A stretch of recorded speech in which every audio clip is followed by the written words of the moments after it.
लोकसभा में नेता विपक्ष राहुल गांधी ने एक बार फिर बीजेपी पर जोरदार हमला बोला। वोट चोरी के आरोप लगाते हुए राहुल गांधी ने हरियाणा सरकार को सीधे घुसपैठिया सरकार करार दिया है। रिपोर्ट देखिए।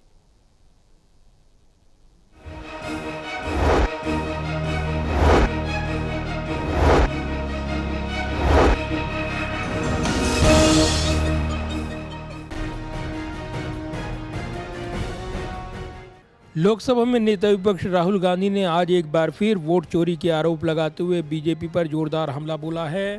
कांग्रेस नेता राहुल गांधी ने सोशल मीडिया पोस्ट में लिखा कि वोट चोरी से कभी सीटें चुराई जाती हैं, कभी पूरी सरकार। राहुल गांधी ने दावा किया है कि लोकसभा में बीजेपी के 240 सांसदों में से मोटे तौर पर हर छठा सांसद वोट चोरी से जीता है। राहुल गांधी ने कहा कि पहचानना मुश्किल नहीं है, क्या उन्हें भाजपा की अपनी भाषा में घुसपैठिए कहें। खास तौर पर हरियाणा की बीजेपी सरकार पर निशाना साधते हुए राहुल गांधी ने कहा कि और हरियाणा, वहाँ तो पूरी सरकार ही घुसपैठिया है। हरियाणा पर विशेष निशाना साधते हुए राहुल गांधी ने कहा कि वहाँ तो पूरी सरकार ही घुसपैठिया है। राहुल गांधी ने आरोप लगाया कि बीजेपी संस्थाओं को अपनी जेब में रखती है, मतदाता सूचियों और चुनावी प्रक्रिया को तोड़ मरोड़ देती है। राहुल गांधी ने आरोप लगाया कि बीजेपी संस्थाओं को अपनी जेब में रखती है, मतदाता सूचियों और चुनावी प्रक्रिया को तोड़ मरोड़ देती है। राहुल गांधी इससे पहले भी आरोप लगाते रही हैं कि हरियाणा में मतदाता सूचियों में हेराफेरी, डुप्लीकेट वोटर और चुनावी प्रक्रिया को तोड़ मरोड़ कर बीजेपी ने सत्ता हासिल की है। राहुल गांधी ने याद दिलाया है कि 2024 के हरियाणा विधानसभा चुनाव में कांग्रेस की हार के पीछे भी यही वोट चोरी है। राहुल गांधी ने आरोप लगाया है कि केंद्र की संस्थाएं बीजेपी की जेब में है और मतदाता सूचियों को रिमोट कंट्रोल से मैनिपुलेट किया जा रहा है। राहुल गांधी का ये भी कहना है कि ये ताकतें रिमोट कंट्रोल से चल रही हैं और उन्हें सच्चाई का सबसे बड़ा डर है। अगर निष्पक्ष चुनाव हुए तो बीजेपी आज 140 सीटों के पास भी नहीं पहुंच पाएगी। हरियाणा में बीजेपी सरकार को घुसपैठिया सरकार बता रहे राहुल गांधी के हमले के राजनीतिक मायने काफ़ी गहरे हैं।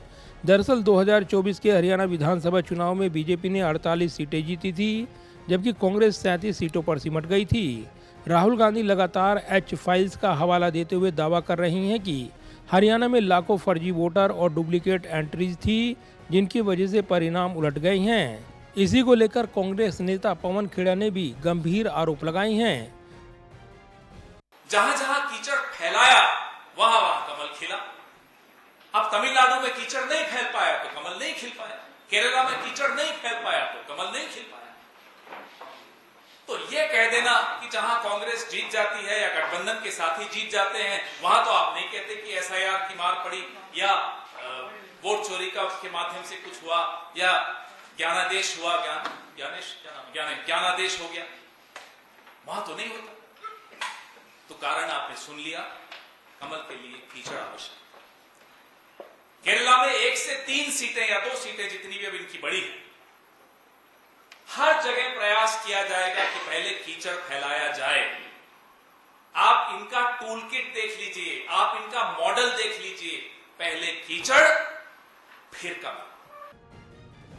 वहीं बीजेपी ने इन आरोपों को लगातार सिरे से खारिज किया है और कहा है कि ये लोकतंत्र की संस्थाओं को कमजोर करने की साजिश है। चुनाव आयोग भी ऐसे दावों को बिना सबूत का बताता रहा है। बहरहाल राहुल गांधी का ये ताज़ा हमला असम और पश्चिम बंगाल विधानसभा चुनाव नतीजे के बाद आया है। यहाँ बीजेपी को बड़ी जीत मिली है। कांग्रेस नेता पहले भी हरियाणा विधानसभा चुनाव में 25 लाख वोट चोरी का आरोप लगा चुके हैं। बीजेपी ने इन आरोपों को सिरे से खारिज किया है और कहा है कि कांग्रेस हार का बहाना ढूंढ रही है। कैमरामैन विदर्भ के साथ प्रदीप कुमार, टोटल न्यूज, दिल्ली।